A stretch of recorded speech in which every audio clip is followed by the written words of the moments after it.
सोहनलाल को होश आ गया था। टोंड उसकी सेवा में व्यस्त था। तो यहां तक भी पीछे पीछे आ गया? टोंड वजीर चंद से कह रहा था। मैं तुम्हारे पीछे नहीं आया। वजीर चंद ने अपने चेहरे पर हाथ फेरा। मैं तो देवराज चौहान को पटवा ले गया। टोंड ने तीखे स्वर में कहा। पटवा? वजीर चंद चौंका। हाँ, तुम लोगों को बेहोश करने वाला पटवा ही था। उसके ढेरों आदमी थे। बच गया तू। टोंड ने उसे खा जाने वाले स्वर में कहा। तेरे पर नकाब थी, वो पहचान नहीं पाया कि तू है, वरना वो तेरे को छोड़ता नहीं। खजाने के चक्कर में तूने उल्लास से बगावत कर दी। क्यों ना करता? हमारे दम पर वो अमीर बने जा रहा है। हम उसके काम करते हैं, पैसा इकट्ठा करके देते हैं, और वो हमें क्या देता है? खाना पीना और शराब। कभी कभार एक आध नोटों की गड्डी दे दी, बस। वो तू जाने, तेरा काम है। मैं तो तेरे को बता रहा हूं कि तू बच गया। वजीर चंद दांत भींच कर रह गया। जगमोहन सोहनलाल के पास पहुंचा। कैसा है तू? ठीक हूं। तेरे पर चोट तगड़ी पड़ी है। जगमोहन ने सुखराम को देखा। वो अभी भी बेहोश था। जगमोहन सोहनलाल को उस कमरे से बाहर ले आया। देवराज चौहान को कोई ले गया, सोहनलाल बोला। वो बता रहे थे कि हाँ, असम का दादा है उल्लास। उसके आदमी आए, परंतु बहुत हद तक देवराज चौहान अपनी मर्जी से ही गया है। जाते जाते मुझे भी पीछे आने का इशारा दे गया है। क्या हुआ? जगमोहन ने बताया कि पटवा के आने पर क्या क्या हुआ। फिर बोला, ज्वाला सिंह की याद है तुझे? मंगोलिया का सफर। मंगोलिया? सोहनलाल की आंखें सिकुड़ी। नगीना भाभी का पिता जोधा सिंह, चाचा ज्वाला सिंह, और हाँ, याद है। सोहनलाल की आंखें सिकुड़ी। लेकिन यहां इन बातों का जिक्र करने की क्या जरूरत? वही ज्वाला सिंह असम के जंगलों में कहीं पर मंगोलिया में कैद है। जंगलियों में कैद है। असम में उसकी शराब की बहुत बड़ी फैक्ट्री है। उसके हाथ कहीं से बहुत बड़ा खजाना लग गया है। खजाना? हाँ। कहने के साथ ही जगमोहन ने आरा जेटली की बताई सारी बात सोहनलाल से कह डाली। सोहनलाल हैरान सा बैठा सुनता रहा। बड़ी हैरानी तो ज्वाला सिंह को लेकर थी। मंगोलिया की तबाही के बाद वह अनजाने रास्ते पर चला गया था। दोबारा कभी मिलेगा, सोहनलाल ने ये तो कभी सोचा भी न था। ये वही ज्वाला सिंह है क्या? आरा जेटली की बातों से तो यही लगता है कि ये वही ज्वाला सिंह है, जगमोहन ने गंभीर स्वर में कहा। फिर क्या सोचा तुमने? सोहनलाल अजीब से स्वर में कह उठा। आरा जेटली चाहती है कि मैं उससे वादा करूं कि खजाने में से कुछ हिस्सा उसे दिलवा दूंगा, लेकिन दूसरे की दौलत के बारे में मैं किसी तरह का वादा नहीं कर सकता। जगमोहन बोला। वो चाहती है कि मैं वादा करूं तो वो मुझे उस जगह ले जाएगी जहां ज्वाला सिंह जंगलियों की कैद में है। सोहनलाल ने गोली वाली सिगरेट सुलगाई। कश लिया। उस लड़की को समझाओ कि वहां जो हालात आएंगे उसके मुताबिक ही देखेंगे कि क्या होता है। वो नहीं समझती, अपनी जिद पर अड़ी हुई है, जगमोहन बोला। लेकिन मैं भी ये जानता हूं कि वो ज्यादा देर अपनी बात पर नहीं टिकेगी। वो तो मुझे तो ज्वाला सिंह वाली बात पर अभी भी यकीन नहीं आ रहा कि वो वही ज्वाला सिंह है। सोहनलाल कह उठा। वो मेरे ख्याल से नगीना का चाचा ही है, जगमोहन बोला। सोहनलाल कुछ पल जगमोहन को देखता रहा, फिर गहरी सांस लेकर रह गया। शाम ढलनी शुरू हो गई थी। यहां तो रोशनी भी नहीं है। अब क्या करना है? सोहनलाल बोला। इधर हमारे रुकने की कोई जरूरत नहीं है। सुखराम को होश आने ही वाला होगा। हम मुंबई चलेंगे। सुखराम को होश आ गया। वहां रात का अंधेरा घिराया था। सोहनलाल जगमोहन और सुखराम के साथ चलने की तैयारी में था कि आरा और बीना उनके पास पहुंची। जा रहे हो? आरा जेटली ने पूछा। हाँ, ऐसी बेकार जगह पर मैं रात नहीं बिता सकता। जगमोहन ने अंधेरे में मकान को देखते हुए कहा। और यहाँ काम भी कुछ नहीं, बीना नंबरदार ने कहा। जगमोहन ने बीना को देखा, कहा कुछ नहीं। हमारे साथ असम चलो, वहां दिल लगेगा तुम्हारा, खजाना भी है, पुरानी पहचान वाला ज्वाला सिंह भी है, बीना बोली। मैं दूसरे की दौलत में किसी को हिस्सेदार बनने का बुलावा नहीं दे सकता, जगमोहन ने आरा जेटली पर नजर मारते हुए कहा। क्या मालूम ज्वाला सिंह ने अपने ही किसी काम के लिए देवराज चौहान को बुलाया हो। कुछ भी हो सकता है, बीना मुस्कुराई। हाँ, जगमोहन ने कहा। तभी सोच भरे स्वर में आरा जेटली कह उठी। हम तुम्हें वहां पर अपने साथ ले चलते हैं। अगर खजाने का कोई मामला हुआ तो उसमें से हमें भी कुछ देना होगा। इतना तो तुम कर ही सकते हो। वो गंभीर थी। इस मामले में मैंने अपने पापा को खोया है। उल्लास तो यूं ही बीच में आ गया। उसका इस मामले में कोई हक नहीं बनता। सोहनलाल आरा जेटली से कह उठा। हम सब वहां चलते हैं, वहां जैसे भी हालात होंगे उसके मुताबिक काम करेंगे। ये ठीक रहेगा, बीना ने सिर हिलाया। अगर खजाने से वास्ता रखती बात है तो मैं उसमें से जरूर हिस्सा लूंगी। आरा जेटली गंभीर थी। और वहां तुम्हें अकेला नहीं छोड़ा जाएगा जगमोहन। मैं या बीना में से कोई हरदम तुम्हारे साथ रहेंगी वहां। इस बात से मुझे कोई एतराज नहीं, जगमोहन मुस्कुरा पड़ा। उसने सोहनलाल को देखा। सोहनलाल ने सिर हिला दिया। तुम लोग इस वक्त हमारे साथ चलो, सोहनलाल ने कहा। रात मुंबई में बिताकर सुबह असम के लिए चलेंगे। तभी बीना आरा जेटली से कह उठी। वजीर चंद कहाँ है? भीतर होगा। मैंने तो देखा नहीं उसे। टोन ने उसके बारे में बताया था, कहते हुए वो पलटी और मकान की तरफ बढ़ गई। 5 मिनट टोंड के साथ वो लौटी। वजीर चंद कहीं भी नहीं है, शायद खिसक गया है यहां से। बीना पास आते ही कह उठी। हमें भी निकल चलना चाहिए यहां से, आरा जेटली ने कहते हुए दूर अंधेरे में नजर आते रमनलाल और अन्य गनमैनों पर नजर मारी जो कि वहां से चलने की तैयारी कर रहे थे। फिर जगमोहन, सोहनलाल, सुखराम, आरा जेटली, बीना और टोंड भी वहां से चल पड़े। रात मुंबई में बितानी थी और अगले दिन सुबह उन्हें असम के लिए चल देना था। अगला दृश्य। तीसरे दिन देवराज चौहान पटवा और उसके आदमियों के साथ असम जा पहुंचा। मुंबई से असम तक का लंबा रास्ता उन्होंने टाटा सुमो में पूरा किया था।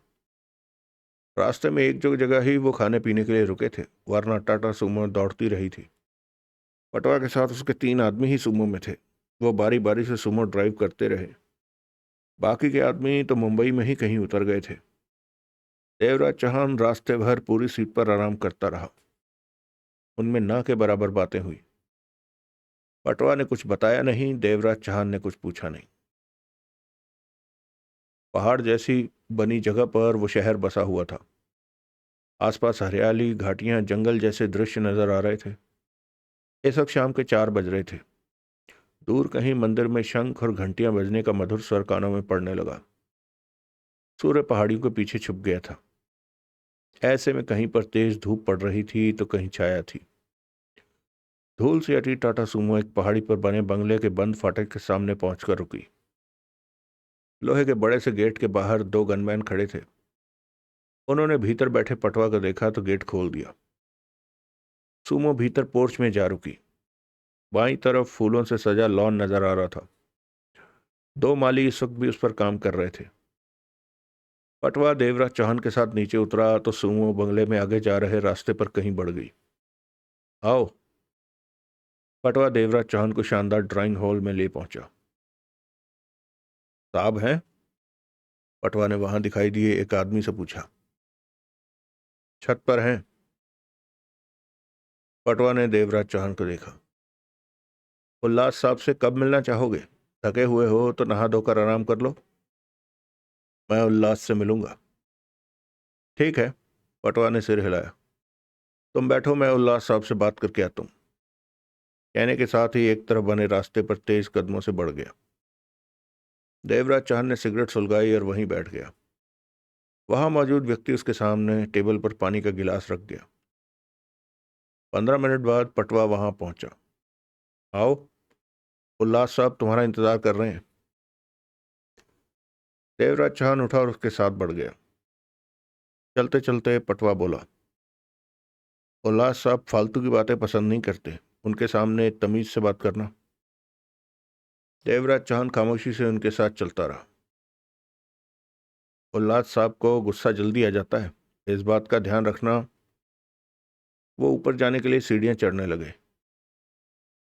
दिल के वो बहुत अच्छे हैं, काम ज़्यादा होने की वजह से थके रहते हैं, यही बात है कि उन्हें गुस्सा आ जाता है। सीढ़ियां चढ़ते हुए वो पहली मंजिल पार कर गए। उल्लास साहब जो कहें वही करना, उनसे दोस्ती करने वाला फायदे में रहता है। पटवा सीढ़ियां चढ़ते हुए शांत स्वर में कहे जा रहा था, उल्लास साहब की मेहरबानी से ही करोड़ों में खेलते हैं, और उल्लास साहब के सामने सिर झुकाकर रहते हैं। जो सिर नहीं झुकाता, उल्लास साहब उसे वापस फुटपाथ पर ला फेंकते हैं। यहाँ की पुलिस उल्लास साहब की इज्जत करती है। यहाँ के नेता हर मौके पर उल्लास साहब का आशीर्वाद मांगने के लिए बाहर खड़े रहते हैं। बहुत कमाल के आदमी हैं उल्लास साहब। सीढ़ियां समाप्त होने पर वो छत पर पहुंचे। क्योंकि बंगला पहाड़ी पर था, इसलिए छत से आधे से ज्यादा शहर का नज़ारा स्पष्ट नजर आ रहा था। छत पर गुनगुनी धूप पड़ रही थी। ठंड के मौसम में धूप बहुत भली लग रही थी। यहाँ मकानों की सफ़ेद लाल छतें मधुमक्खियों की भांति हर तरफ बिखरी नजर आ रही थी। छत पर कुर्सियां, टेबल, तख्त, जरूरत की हर चीज वहां मौजूद थी। वो पीठ पर हाथ बांधे छत की मुंडेर के पास खड़ा दूर कहीं देख रहा था। साहब जी, देवराज चौहान आया है, पटवा ऊंचे स्वर में कह उठा। देवराज चौहान आगे बढ़ा और कुर्सी पर बैठकर सिगरेट सुलगाने लगा। ये क्या कर रहे हो? उल्लास साहब के सामने इस तरह मत बैठो, सिगरेट मत पियो, उन्हें गुस्सा आ जाएगा। देवराज चौहान ने कश लिया और दूसरी कुर्सी को खींचकर उस पर जूते रखे। यहाँ मुझे तुम लाए हो या मैं अपनी मर्जी से आया हूं? देवराज चौहान ने पूछा। अपनी मर्जी से आए हो। इधर मुझे उल्लास से काम है या उल्लास को मेरे से काम है? उल्लास को तुमसे काम है, पटवा बेचैनी से बोला। कौन हूं मैं? देवराज चौहान, हिंदुस्तान का नंबर 1 डकैती मास्टर। मैं उल्लास से बड़ा हूं या उल्लास मुझसे बड़ा है? पटवा देवराज चौहान को देखने लगा।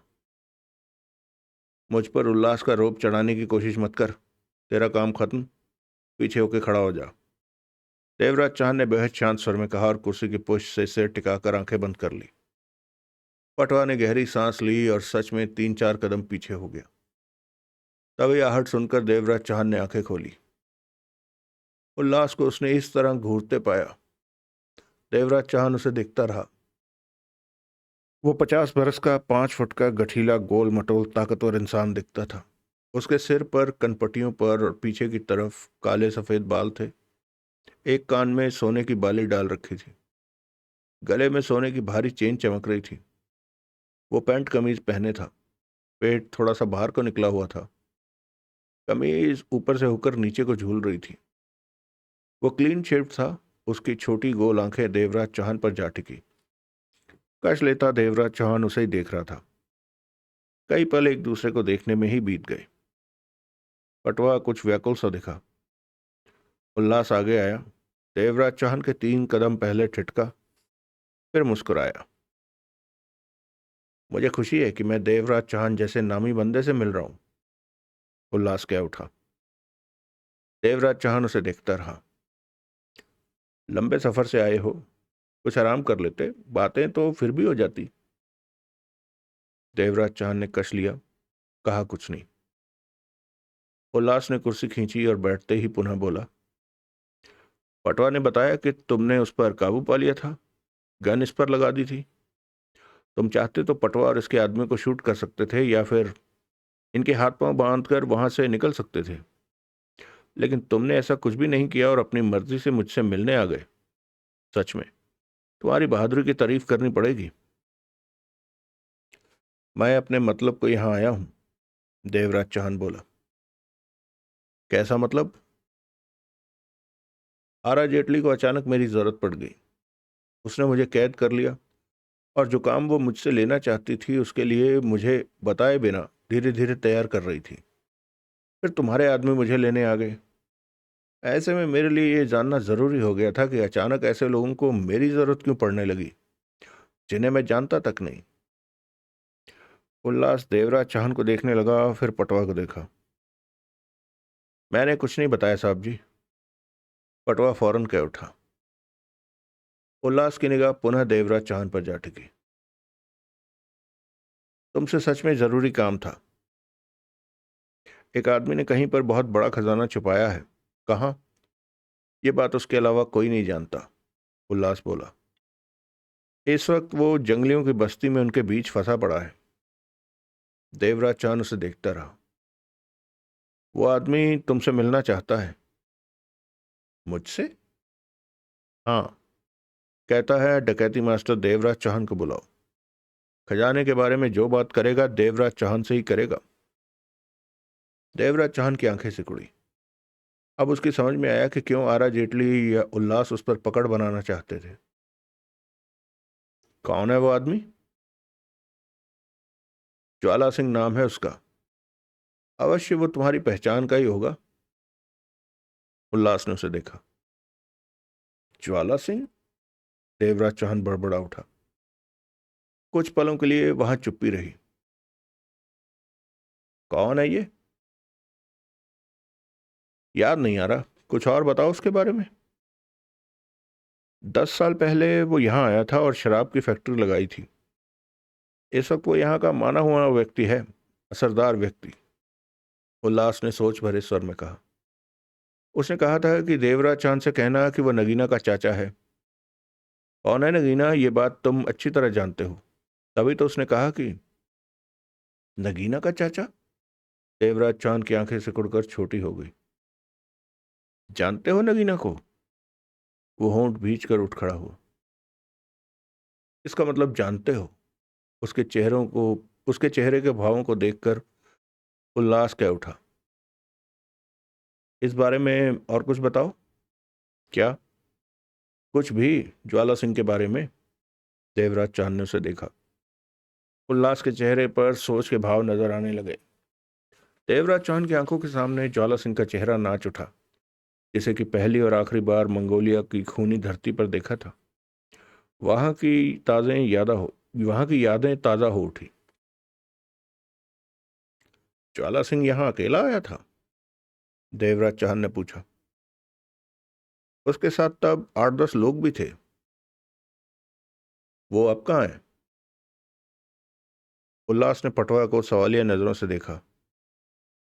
शायद हैं, उनमें से 3-4 लोग हैं। वो फैक्ट्री के साथ बने बंगले में ही रहते हैं। देवराज चांद उठ खड़ा हुआ। मैं उनसे मिलना चाहूंगा। क्यों? ये जानने के लिए कि क्या वो ज्वाला सिंह वास्तव में नगीना का चाचा ही है। देवराज चांद गंभीर था। उल्लास ने समझने वाले भाव में सिर हिलाया। मिल लेना उनसे, लंबे सफर से आए हो, आराम। पहले मैं उन लोगों से मिलना चाहूंगा। पटवा? जी। पटवा का शरीर फौरन हिला। देवराज चौहान को ज्वाला सिंह के उस बंगले पर ले जाओ। जी। देवराज चौहान। उल्लास गंभीर था। मैं उस खजाने को पाना चाहता। चलो।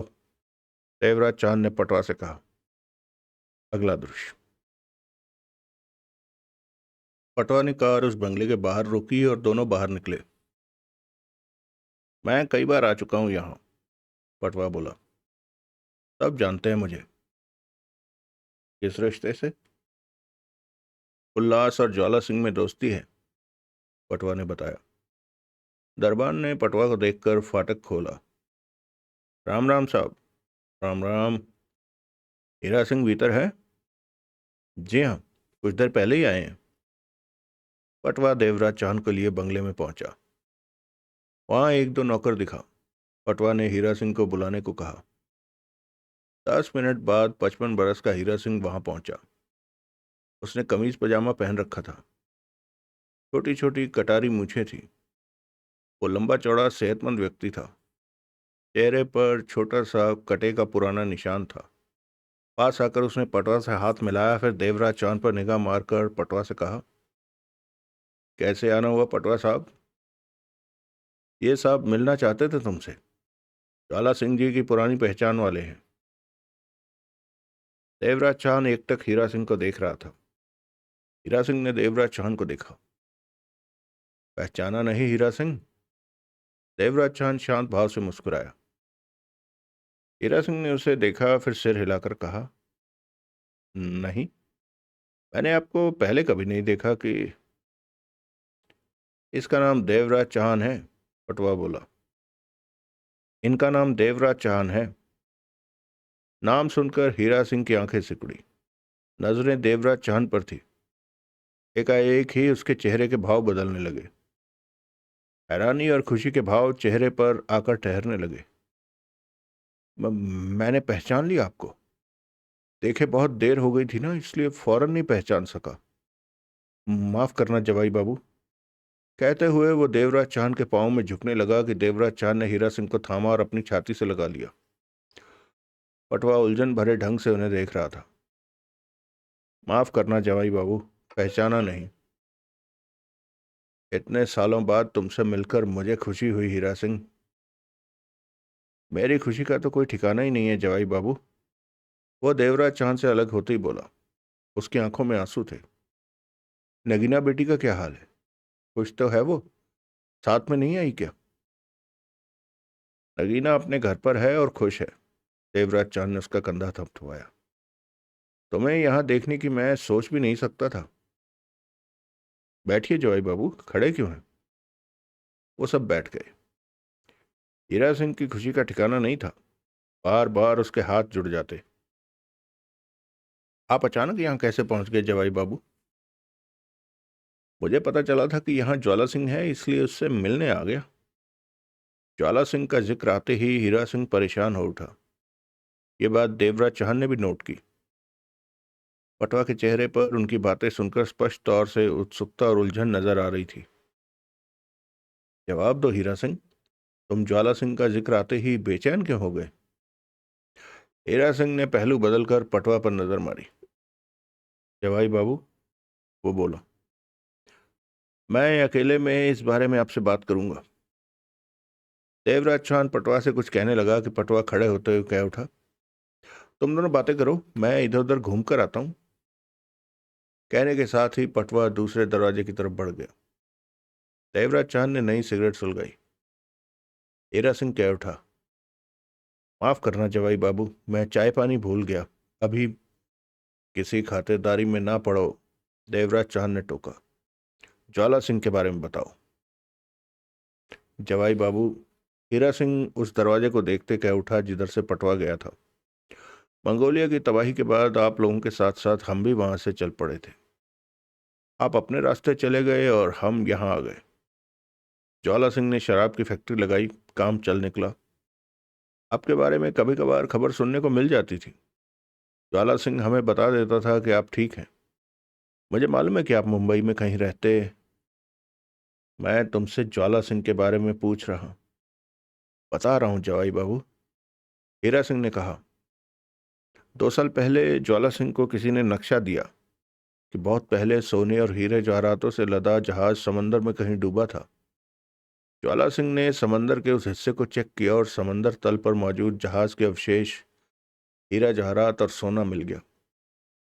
ज्वाला सिंह को इस काम में हाथ डालने की जरूरत नहीं थी। उसके पास तो मंगोलिया से लाई दौलत का ढेर था। शराब का काम भी अच्छा चल निकला। मैं फैक्ट्री के कामों की तरफ ध्यान देता रहा, सब संभालता रहा। और ज्वाला सिंह अपने चंद खास आदमियों के साथ समंदर से खजाना निकालकर किसी गुप्त जगह पर रखता रहा। मुझे नहीं मालूम कि ज्वाला सिंह ने किस जगह पर खजाना रखा। मैंने 1-2 बार पूछा तो ज्वाला सिंह ने यही कहा कि सब कुछ ठिकाने लगाने के बाद बताऊंगा। देवराज चांद की निगाह हीरा सिंह पर थी। लेकिन इतना ज्वाला सिंह ने अवश्य कहा कि जंगल में पुराने खंडर हैं। उन्हीं में से कई रास्ते जमीन के भीतर ही भीतर जाते हैं। खजाने को उन्हीं किसी रास्तों में मुनासिब मुनासिब जगह रखा है। देवराज चांद चेहरे पर गंभीरता समेटे उसे देख रहा था। ज्वाला सिंह के विश्वस्त साथियों ने खजाना रखकर फुर्सत पा ली। ज्वाला सिंह जंगल में उस जगह पहुंचा जहां खजाना रखा था। तब उसने अपने साथियों को मरा पाया। किसी ने उनके शरीरों के टुकड़े टुकड़े कर दिए थे। बाद में पता चला कि वहीं रहने वाले जंगली बस्ती के लोगों ने उन्हें मारा है। ज्वाला सिंह के साथ तब शेर सिंह भी वहां गया था। वो भी मंगोलिया से हमारे साथ आया था। अपने साथियों को मरा पाकर वो समझा कि किसी ने खजाने पर हाथ साफ कर दिया है। शेर सिंह को वहीं खड़ा करके ज्वाला सिंह खंडरों में उतर गया। उसे गए 2 घंटे हो गए। वो नहीं आया तो शेर सिंह ने खंडर में जाने की सोची कि एकाएक खंडर का सामने वाला रास्ता बड़े पत्थर से बंद होता दिखा। वो समझ ना पाया कि वो क्यों बंद हो रहा है।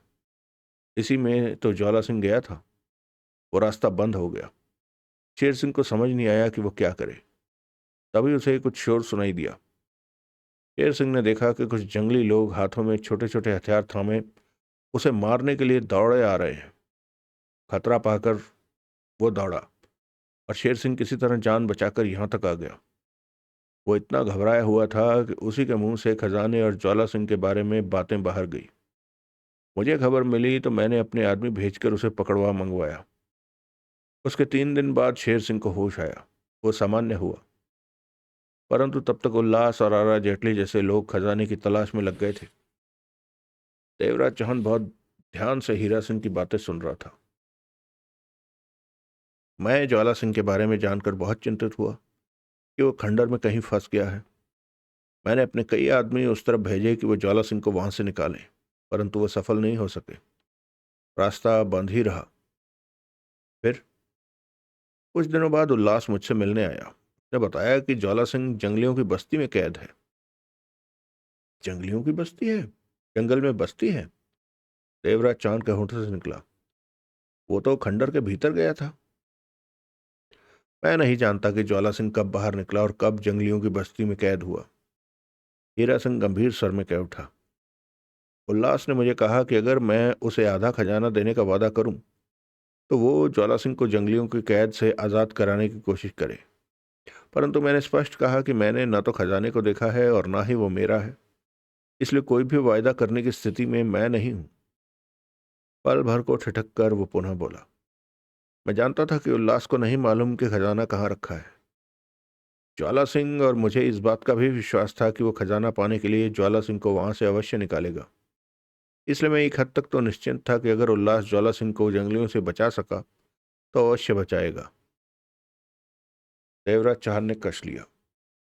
हीरा सिंह परेशान दिखाई दे रहा था। उसके बाद मेरे कानों में ये खबर पड़ी कि कोई ज्वाला सिंह को जंगलियों के बीच पहुंचकर मिला है और ज्वाला सिंह ने उसे कहा है कि वो खजाने का पता देवराज चाहन को बताएगा। उसके बाद ये लोग शायद तुम्हारी तलाश में शहर से बाहर चले गए थे। मुझे इस बात की तसल्ली थी कि अगर ये लोग तुम्हें ढूंढ भी लाए तो ज्वाला सिंह को तुमसे कोई खतरा नहीं, बल्कि ज्वाला सिंह को फायदा ही होगा कि तुम उसे वहां से निकाल कर ले आओ। लेकिन ये डर मुझे हमेशा सताता रहा कि कहीं देर ना हो जाए, तब तक वो जंगली ज्वाला सिंह की जान ना ले लें। मेरे आदमी अभी भी जंगल में फैले खाक छान रहे हैं कि ज्वाला सिंह से वास्ता रखती कोई खबर मिले तो खबर मुझ तक पहुंचे, परंतु वो कोई खास बात तलाश नहीं कर पाए। देवराज चाहन के होंठ भिज गए। ये है मोटे तौर पर सारी बात। देवराज चौहान सुनकर सोचों में डूबा दिखा। जवाई बाबू, पटवा को साथ देखकर लगता है कि उल्लास ने तुम्हें खोज निकाला। हीरा सिंह बोला। कुछ भी समझ लो। उल्लास ने तुम्हें क्या कहा? अभी मेरी उससे बात नहीं हुई, देवराज चौहान ने कहा। मैं अपनी तसल्ली करने आया था कि सच में मंगोलिया वाला ज्वाला सिंह यानी कि नगीना का चाचा यहाँ है या कहीं कुछ गलती हो रही है। हीरा सिंह ने गहरी लंबी लंबी सांस ली। उल्लास से अब बात करनी होगी। कैसा आदमी है उल्लास? देवराज चौहान का चेहरा गंभीर था। कैसा आदमी है? हीरा सिंह के चेहरे पर जबरदस्ती वाली मुस्कान उभरी। जवाई बाबू, तुम इसी से सोच लो कि वो कैसा आदमी है कि खुद को ज्वाला सिंह का दोस्त कहता है। ज्वाला सिंह मुसीबत में फंसा तो मेरे पास खजाने का सौदा करने आ गया कि मैं खजाने में से हिस्सेदारी के लिए हाँ कहूं तो वो उसे जंगलियों से बचाए। देवराज चौहान हौले से सिर हिलाकर रह गया।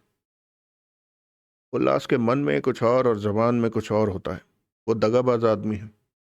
उसकी और ज्वाला सिंह की दोस्ती का आधार ही झगड़ा है। जब यहाँ आकर हमने शराब की फैक्ट्री लगाई तो उल्लास दादागिरी दिखाते हुए पैसा वसूली के लिए अपने आदमी भेजता। खून खराबा हुआ। ज्वाला सिंह तो है ही गर्म दिमाग का। वो उल्लास की हर बात का जवाब देता रहा। जब उल्लास को लगा कि ज्वाला सिंह का मुकाबला कर पाना आसान नहीं, तो उसने दोस्ती का हाथ बढ़ा दिया। ज्वाला सिंह भी झगड़ा नहीं बढ़ाना चाहता था। वो शहर में बसने आया था, इसलिए उसकी दोस्ती स्वीकार कर ली।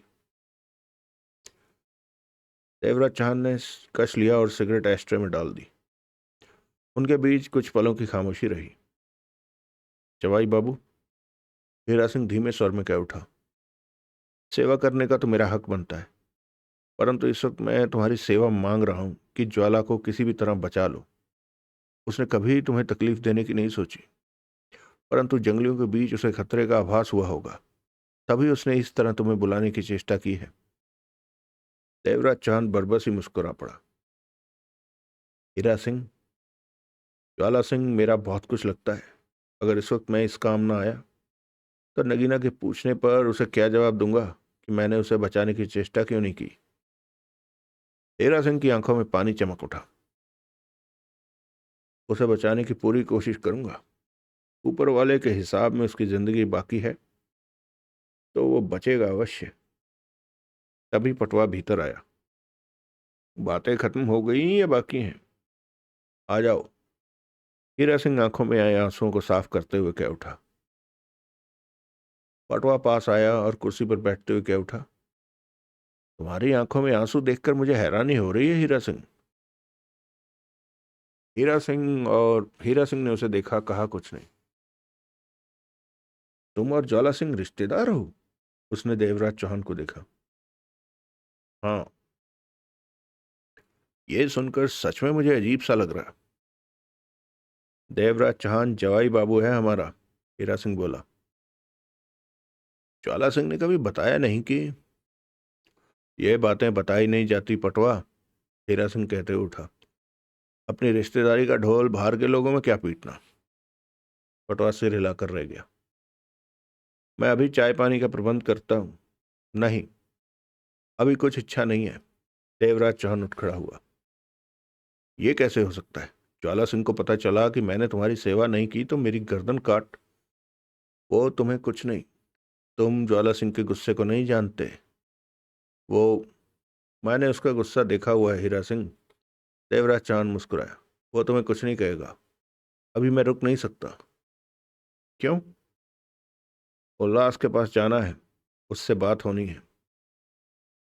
हीरा सिंह ने पटवा पर नजर मारी। वो खामोश था। चलो पटवा, देवराज चौहान बोला। पटवा उठ खड़ा हुआ। रात को आने का वादा करके जाना होगा जवाई बाबू, हीरा सिंह बोला। मैं खाना तैयार रखूंगा। देवराज चौहान मुस्कुराया और सहमति से सिर हिला दिया। फिर वो पटवा के साथ बाहर निकल गया। अगला दृश्य। उल्लास देवराज चौहान को देखते ही मुस्कुराया। हो आए ज्वाला सिंह के यहाँ। बैठो। पटवा, देवराज चौहान के आराम का इंतजाम करो। जी मैं, पटवा ने कहना चाहा। कोई जरूरी नहीं, देवराज चौहान ने टोका। रात का खाना और रहना ज्वाला सिंह के यहाँ है। ज्वाला सिंह तो है नहीं, फिर हीरा सिंह है। उल्लास ने होंठ सिकोड़े। उनसे कोई खास पहचान है क्या? उनके तो ये जवाई बाबू हैं, पटवा कह उठा। उल्लास ने पटवा को देखा और शांत स्वर में कहा, तुम्हें बहुत काम करने हैं पटवा। पटवा फौरन सतर्क हुआ। जी, पटवा ने सिर हिलाकर कहा और पलटकर बाहर निकल गया। इस वक्त वो पहली मंजिल के एक ऐसे कमरे में बैठे थे जहां फर्श पर कालीन, दीवारों में फिट लकड़ी की अलमारियां और 4 कुर्सियां और टेबल पड़ी थी। इस कमरे को उल्लास तभी इस्तेमाल करता था जब उसे खास बातचीत करनी हो जिसे कोई दूसरा न सुने। उल्लास ने सिगरेट सुलगाकर देवराज चौहान को देखा। ज्वाला सिंह के जवाई हो तुम? देवराज चौहान उल्लास को देखता रहा। फिर तो तुम खास हुए ज्वाला सिंह के। उल्लास मुस्कुराया। तभी उसने तुमसे मिलने की इच्छा जाहिर की। देवराज चौहान कुछ न बोला। लगता है ज्वाला सिंह तुम्हें काफी इज्जत देता है। उल्लास। देवराज चौहान के चेहरे पर किसी तरह का भाव नहीं था। तुम इन बातों में वक्त बर्बाद कर रहे हो। नहीं। उल्लास ने सिर हिलाया। मैं धीरे धीरे बातों की तरफ ही आ रहा हूं। देवराज चौहान ने कुछ नहीं कहा। हीरा सिंह ने बताया कि मामला क्या है। हाँ। उल्लास ने कश लिया, फिर कुछ पल सोचकर बोला। काफी बड़ा खजाना हाथ लगाए ज्वाला सिंह के। थोड़ी बहुत दौलत होती तो अपने साथ ले आता। दौलत इतनी ज्यादा रही कि उस दौलत को उसे कहीं किसी खास जगह छिपाना पड़ा। सुनने में आया है कि कभी दौलत से भरा जहाज डूबा था। सोना और कीमती हीरे जवाहरात उसमें भरे पड़े थे। आज की तारीख में वो अरबों की दौलत होगी। देवराज चौहान खामोश रहा। उल्लास ने कश लिया। वो सारा खजाना ज्वाला सिंह ने कहीं छिपा दिया है और खुद जंगलियों की कैद में जा पहुंचा है। उन जंगलियों ने वहां ढेरों लोगों की जान ली है। बाहरी व्यक्ति को देखते ही वो मार देते हैं। परंतु ज्वाला सिंह को क्यों कैद कर रखा है? मारा क्यों नहीं उसे? ये हैरानी की बात है। उसकी बात सुनते हुए देवराज चौहान ने पांव पसार लिए। ऐसे मौके पर वो तुम्हें याद कर रहा है कि तुम्हें खजाने का पता बताएगा कि कहाँ दौलत रखी है। यही वजह है कि तुम्हारी तलाश में अपने आदमी दौड़ाने पड़े। क्या चाहते हो?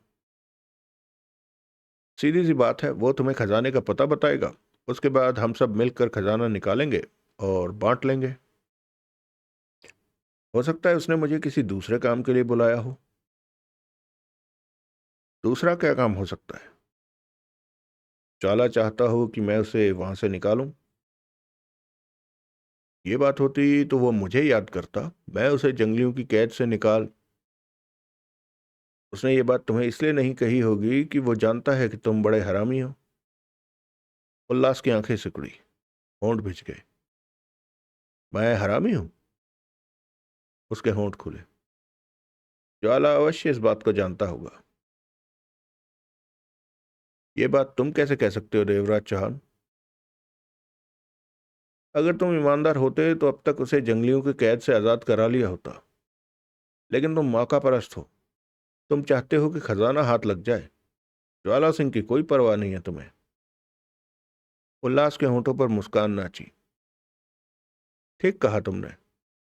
अगर मैंने ज्वाला सिंह को कैद से निकाला तो वो मुझे खजाने में से हिस्सेदार क्यों बनाएगा? धन्यवाद कहकर मुझे एक तरफ बिठा देगा। ऐसे में मैं ज्वाला सिंह को वहां से आजाद क्यों कराऊंगा? हर काम दौलत के लिए किया जाता है। ज्वाला सिंह को छुड़ाने में तो दौलत मेरे हाथ से जाएगी। सुना है तुम दोस्त हो उसके। दोस्ती का ये मतलब तो नहीं कि मैं दौलत हाथ से गवा दूं। उल्लास हौले से सा। देवराज चांद उसे कुछ पल देखता रहा, फिर बोला। मुझसे क्या चाहते हो? तुम ज्वाला से मिलोगे, उससे पता करोगे कि उसने खजाना कहाँ छिपाया है। फिर हम दोनों उस खजाने को हासिल करेंगे और आधा आधा बांट लेंगे। तुम्हें बैठे बिठाए इतनी बड़ी दौलत मिल जाएगी। बढ़िया सौदा है तुम्हारे लिए। ये नहीं हो सकता।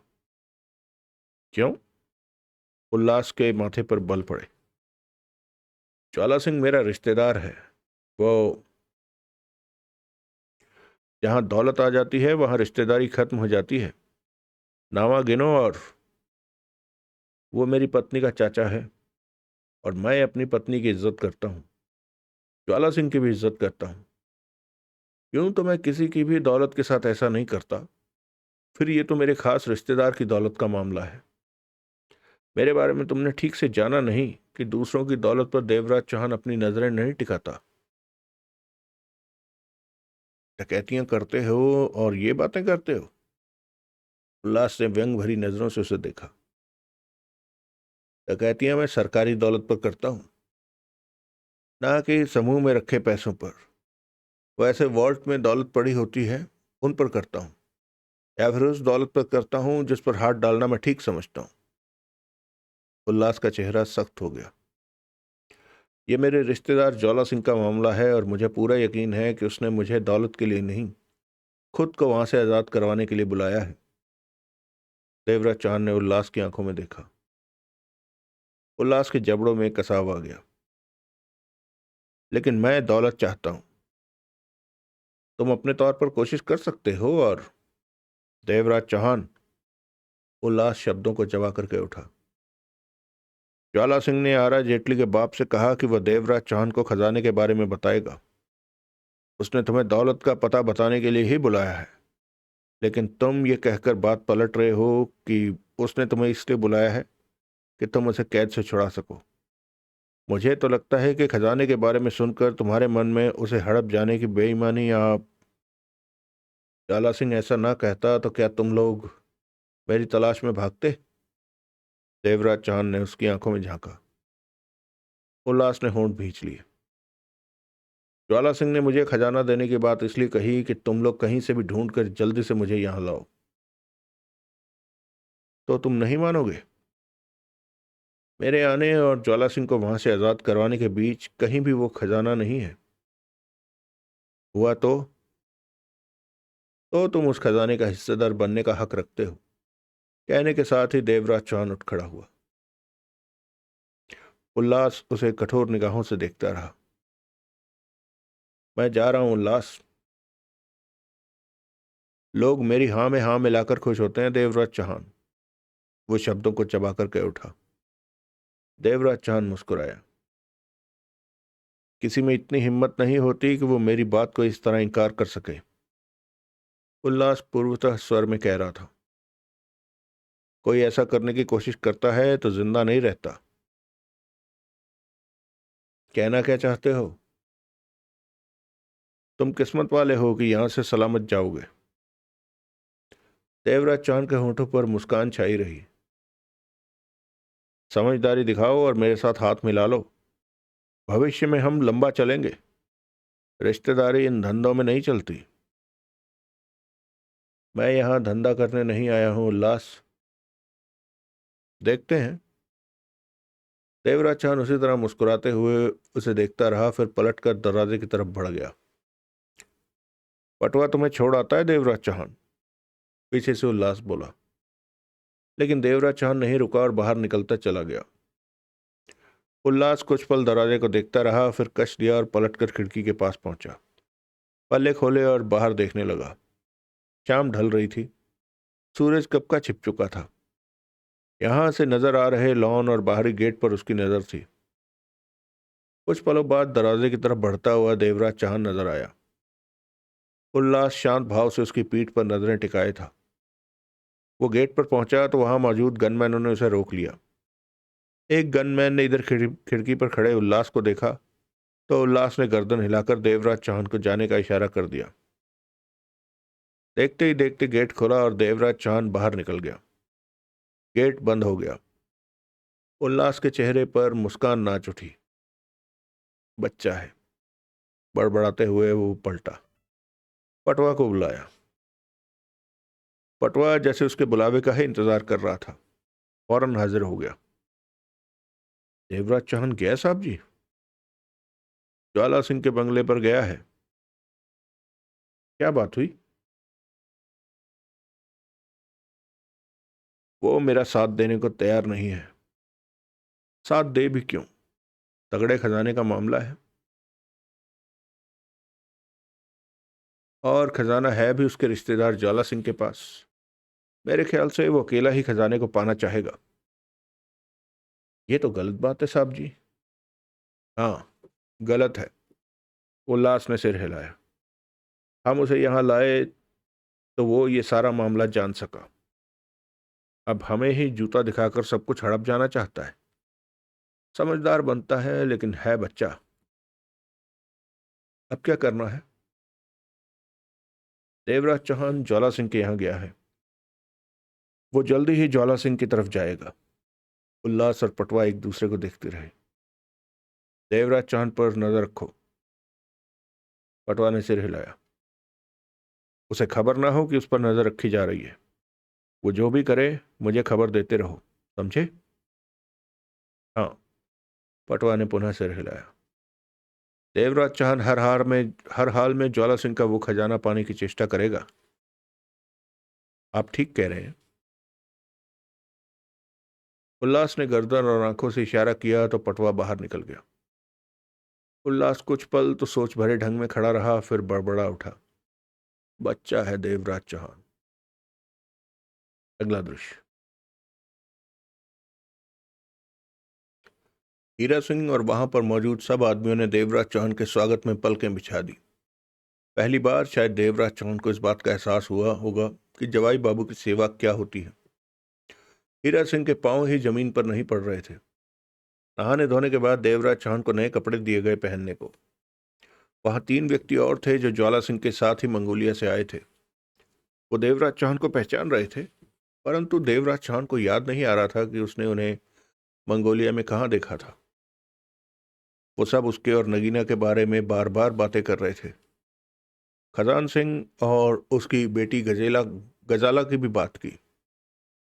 देवराज चौहान ने बताया कि गजाला बहुत ही खतरनाक शख्सियत हो गई है, विश्व विजेता बनने का ख्वाब देख रही है। इस बात को लेकर उनके बीच कई बार टकराव हुआ। गजाला उसे खत्म करना चाहती है और वो थापर से ब्याह करने पर उतारू है।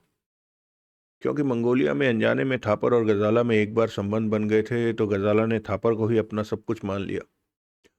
जबकि थापर गजाला को तब अपनाना चाहता है जब वो गैर कानूनी काम और विश्व विजेता बनने की सोच छोड़ दे, परंतु गजाला अपनी राह छोड़ने को तैयार नहीं। इन्हीं बातों में रात के 11 बज गए। उसके बाद डिनर शुरू हुआ। 12 फुट लंबी शानदार डाइनिंग टेबल पर तरह तरह के व्यंजन सजे थे। खानों की महक वहां के वातावरण में जैसे स्थायी हो गई हो। उसके साथ सिर्फ हीरा सिंह ही डिनर के लिए बैठा। 4 सेवक उनकी जरूरत पूरी करने के लिए वहां मौजूद थे। देवराज चौहान ने उसे किसी बात के लिए रोका नहीं। वो देवराज चौहान की सेवा करके बहुत खुश नजर आ रहा था। देवराज चौहान हीरा सिंह की खुशी कम नहीं करना चाहता था। हीरा सिंह ने कहकर जबरदस्ती उसे जरूरत से ज्यादा खिला दिया। उसका प्यार था कि देवराज चौहान मना नहीं कर सका। 1 सवा घंटा डिनर चला। फिर हीरा सिंह उसे शानदार बेडरूम में ले गया। जवाई बाबू, हीरा सिंह हाथ जोड़ते कह उठा, ज्वाला सिंह मौजूद होता तो आपकी सेवा बहुत अच्छे ढंग से करता। वो मेरे से जो बन पड़ा वो मैंने किया। कहीं कमी रह गई हो तो। ऐसी बातें करते हो हीरा सिंह। देवराज चौहान मुस्कुराया। ऐसी बातें करके खाने का मजा न खराब करो। हीरा सिंह हाथ बांधे बैठा रहा। बैठो। हीरा सिंह कुर्सी पर बैठ गया। देवराज चौहान ने सिगरेट सुलगाई, कश लिया। चेहरे पर गंभीरता आ गई। आप चिंता में क्यों लग रहे हैं जवाई बाबू? मैं ज्वाला सिंह के बारे में सोच रहा हूं। हीरा सिंह एकाएक सतर्क दिखा। अब उसके बारे में क्या खबर है हीरा सिंह? कोई नई खबर नहीं है। इतना ही है कि ज्वाला उन जंगलियों की कैद में है। देवराज चौहान ने कश लिया। उसे वहां से बचा लाओ जवाई बाबू। कोशिश करता हूं। देवराज चौहान गंभीर था। वहां खतरा है। खतरा न होता तो ज्वाला कभी भी मुझे याद न करता। देवराज चौहान ने गंभीर स्वर में कहा। मेरे ख्याल में वो बुरी तरह फंसा पड़ा है। ऐसा न होता तो वो खुद ही वहां से निकल आता। आप ठीक कहते हैं जवाई बाबू। कुछ पता नहीं कि उस जंगली बस्ती में क्या हालात है। नहीं, वहां तक आरा जेटली का बाप ही पहुंचा था, जो कि बाद में जहरीले तीरों के असर से मारा गया। ज्यादा बताने पूछने का मौका ही नहीं मिला। जंगलियों की बस्ती में क्या हो रहा है कोई खबर नहीं। ज्वाला जिंदा है या मर गया ये भी पक्की खबर नहीं। कोई पक्की खबर नहीं। हीरा सिंह ने इंकार में सिर हिलाया।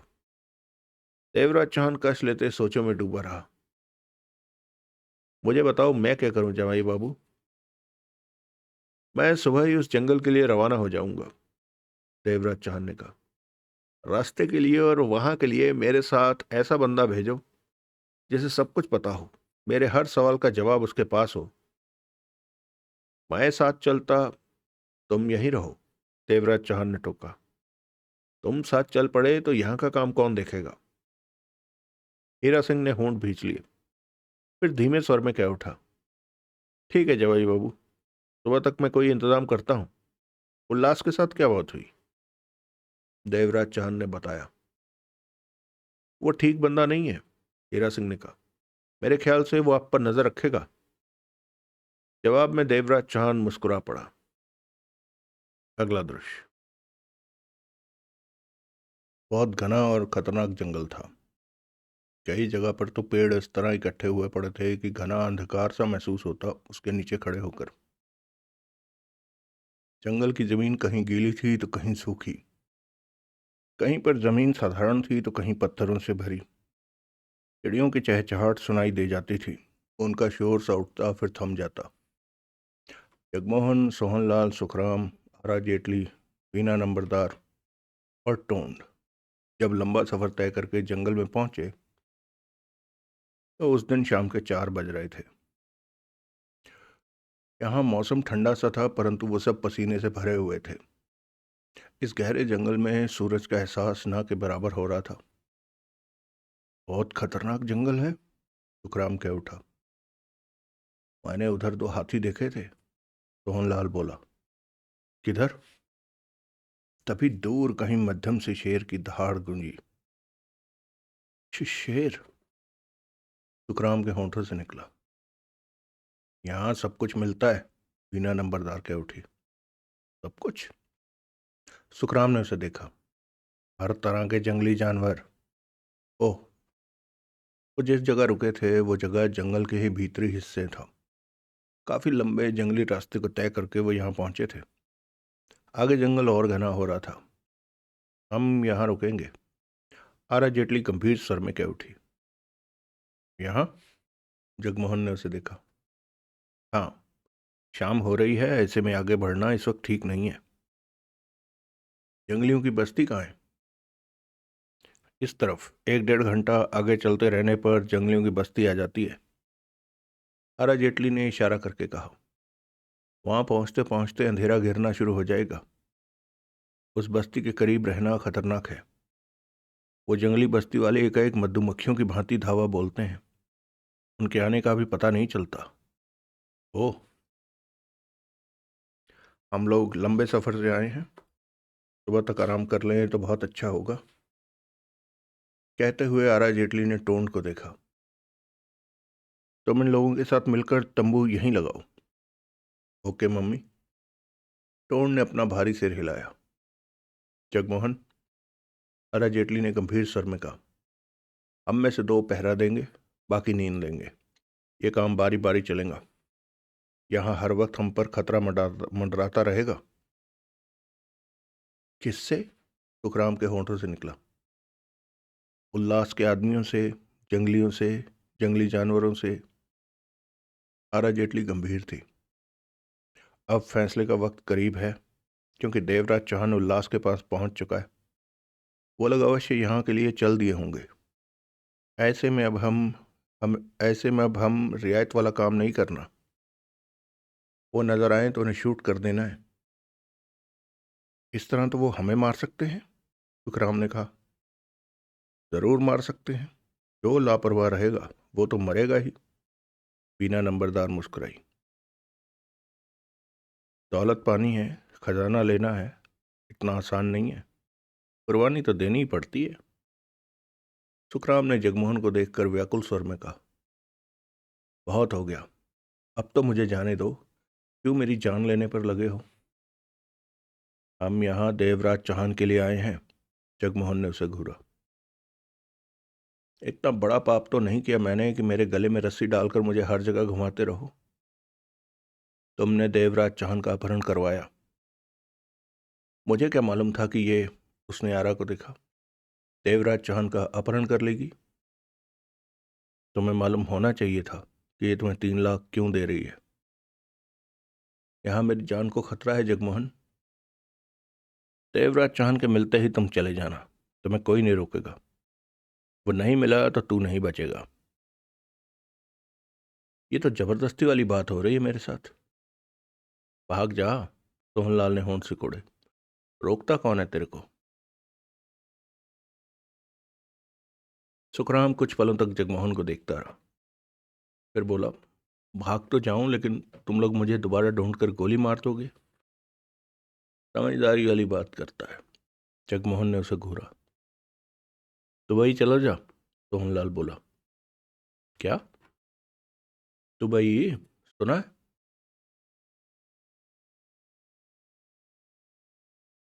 सुना है हिंदुस्तान से भागकर जो दुबई जाता है वो मौज करता है। सुखराम ने सोहनलाल को घूरा, फिर होंठ भींच कर मुंह घुमा लिया। चलो, तंबू लगाने में मेरी सहायता करो। सुखराम और सोहनलाल तंबू लगाने में टोंड के साथ लग गए। तू दुबई जाएगा? टोंड ने सुखराम को घूरा। सुखराम ने खा जाने वाली नजरों से टोंड को देखा। तुमसे मतलब? चाहे तो मुझे भी बताना। तू भी जाएगा? हाँ। क्यों? सुना है घूमने के लिए दुबई बहुत अच्छी जगह है। मेरे को साथ ले जाने में तेरे को एतराज है? जाएगा कैसे? जैसे तू जाएगा। मैं तो प्लेन पर चढ़कर जाऊंगा। तू क्या प्लेन सिर पर उठाकर जाएगा? मैं भी चढ़कर जाऊंगा। कोई फायदा नहीं।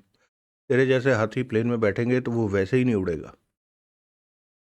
बहुत ज्यादा होगा तो तेरे को नीचे फेंक दूंगा प्लेन से। ऐसी नौबत ही नहीं आएगी। मतलब कि प्लेन मेरे को बिठाकर उड़ जाएगा? टोन ने होठों पर मुस्कान उभरी। ये बात नहीं है, सुखराम ने कड़वे स्वर में कहा। तेरी बातें सुनकर मैंने दुबई जाने का प्रोग्राम ही कैंसिल कर दिया। समझदार है। जगमोहन सामान के ढेर पर बैठा सोचों में गुम था। कभी खजाने के बारे में सोचता तो कभी जंगलियों के बारे में, कभी ज्वाला सिंह के बारे में सोचता तो कभी देवराज चौहान के बारे में। आरा जेटली और बीना नंबरदार कुछ कदमों की दूरी पर धीमे से बातें करने में व्यस्त थी। जगमोहन के साथ मैं जाऊंगी जंगलियों की बस्ती तक, बीना कह रही थी।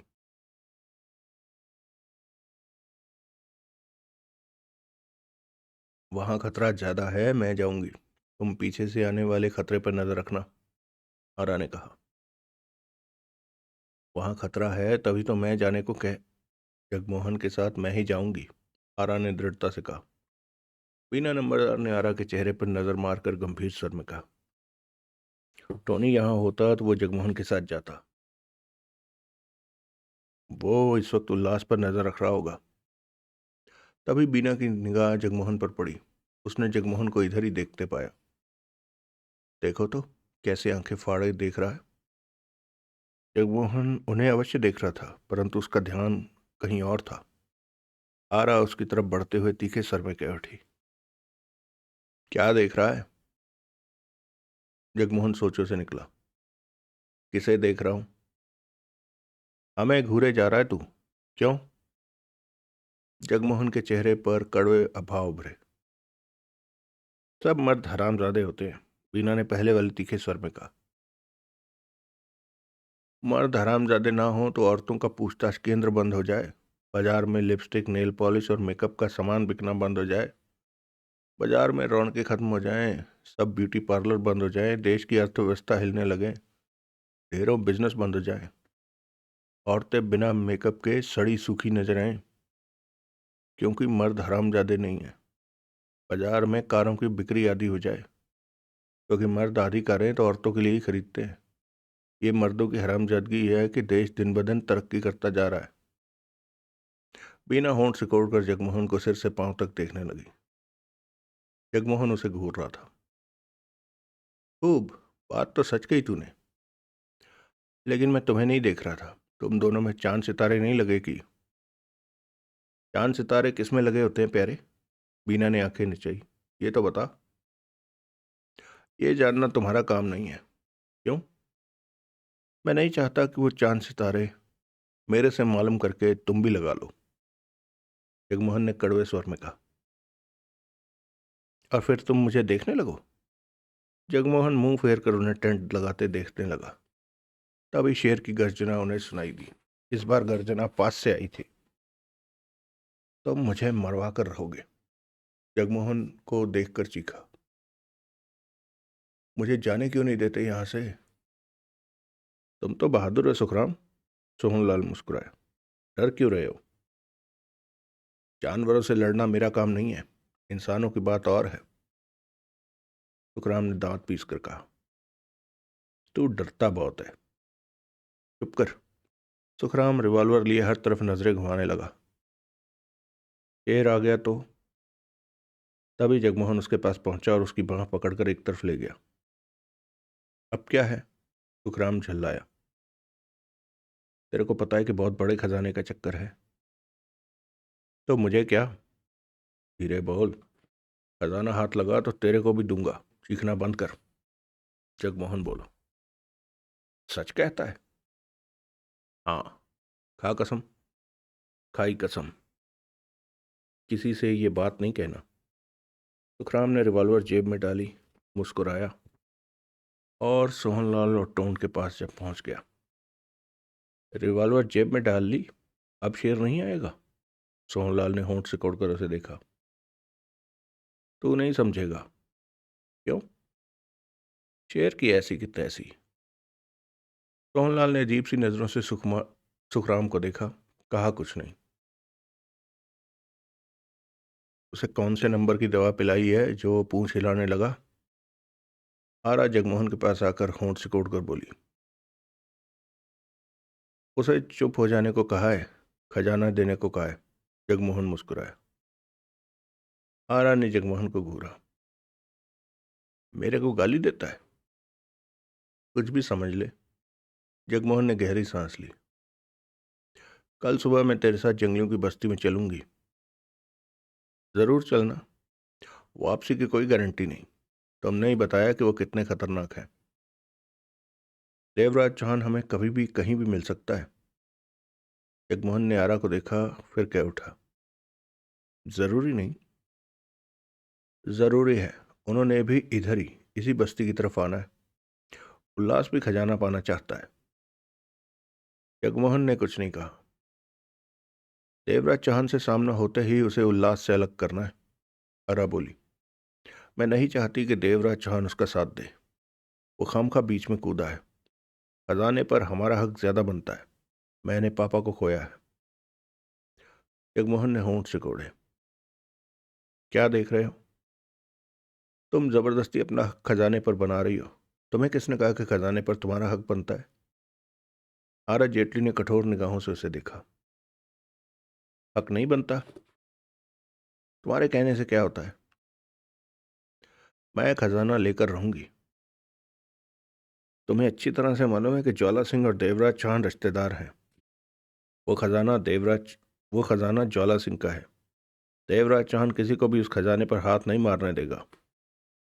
जगमोहन ने अपने शब्दों पर जोर देकर कहा।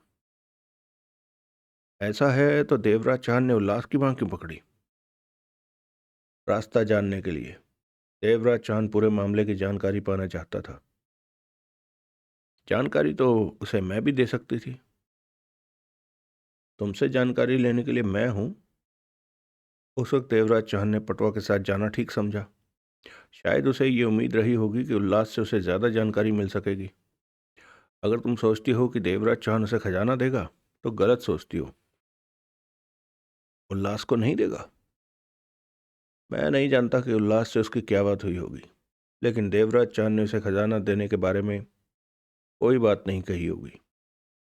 इस बारे में देवराज चौहान का बात करना बनता ही नहीं है। क्यों? वो खजाना ज्वाला सिंह का है, देवराज चौहान का नहीं। कि उल्लास को हिस्सेदार बना ले। आरा जेटली ने उसे घूरा। मैं तुम्हारी बातों में नहीं फंसना। क्या हुआ? बीना नंबरदार पास आकर कह उठी। तुम्हें लिपस्टिक बिंदी तो नहीं लगा रहा? सुंदर दिखने का राज बता रहा हूं। जगमोहन ने उखड़े स्वर में कहा। मुझे भी बता दे, मैं भी सुंदर दिखकर तेरे पे चक्कर चलाऊंगी। बीना गहरी सांस लेकर बोली।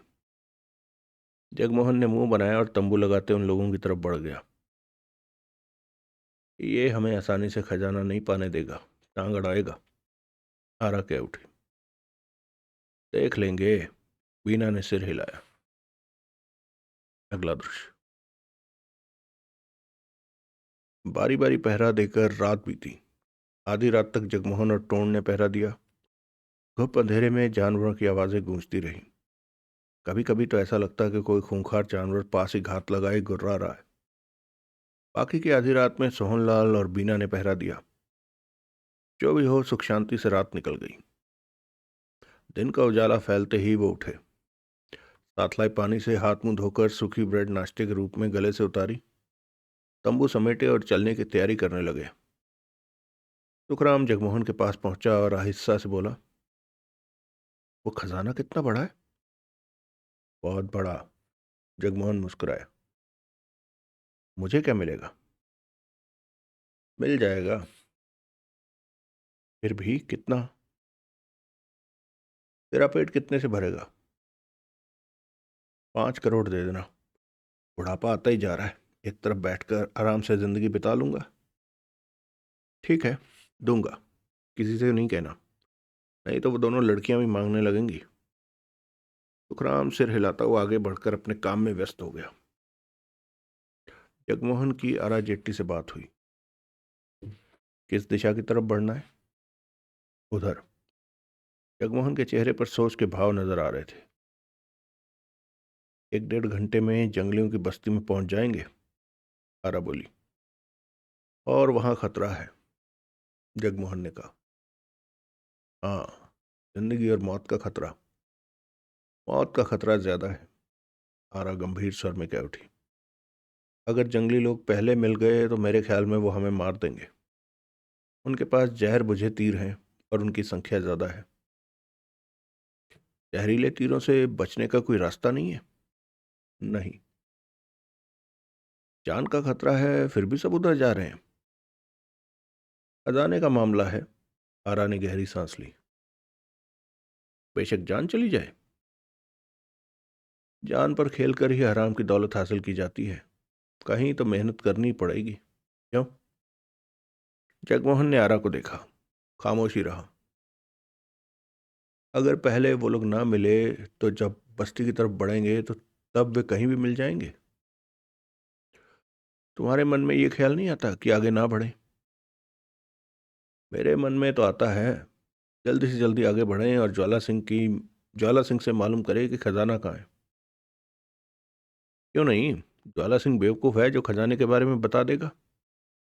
आरा जेटली ने जगमोहन को देखा। सबसे पहले उसे वहां से निकालना जरूरी है।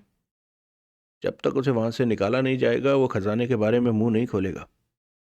और वहां तक पहुंचकर हम उसे छुड़ा नहीं सकते। जंगलियों की नजर में आएंगे ही। आरा गंभीर दिखी। तुम्हारी बातें सुनकर पीछे हटने का मेरा इरादा नहीं है। मैंने बहुत मेहनत की है इस काम पर, बहुत वक्त गवाया है।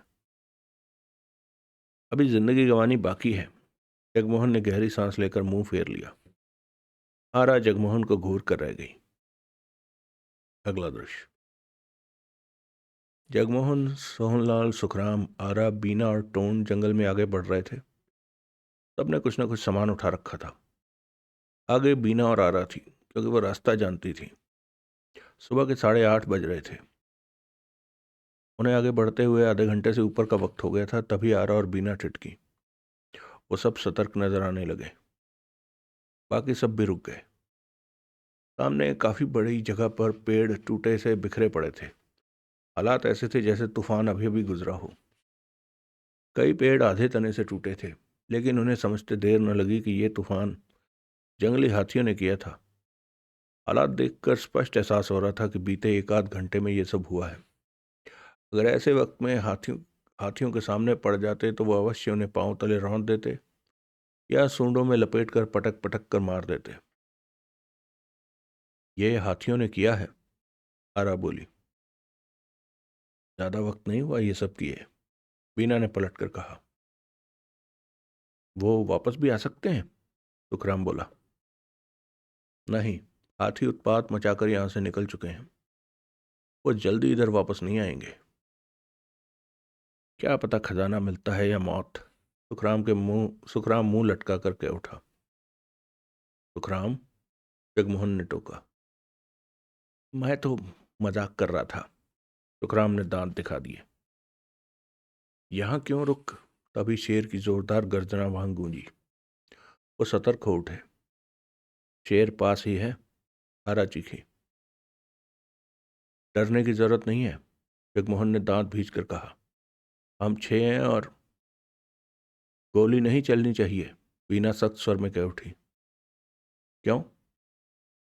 फायर की आवाज़ उन जंगलियों के कानों तक पहुंच जाएगी, वो सतर्क हो जाएंगे। हम शेर को तो मार देंगे, लेकिन जंगली लोग घात लगाकर हमें आसानी से खत्म कर देंगे, इसलिए शोर बिल्कुल नहीं होना चाहिए। बीना की इस बात का जवाब किसी ने ना दिया। वो ठीक कह रही थी। अगर शेर सामने आ गया तो? उसी पल पुनः शेर की दहाड़ गूंजी। आवाज बेहद करीब से आई थी। देखते ही देखते नीचे गिरे पेड़ों के झुरमुट में से 8 फुट लंबा शेर निकलता दिखा। उसके शरीर का मांस झूले की तरह नीचे लटकता झूल रहा था। वो बूढ़ा था, भूख की वजह से उसका सुरंग जैसा जबड़ा खुला हुआ था। लार मुंह से निकल रही थी, जमीन की तरफ लटक रही थी।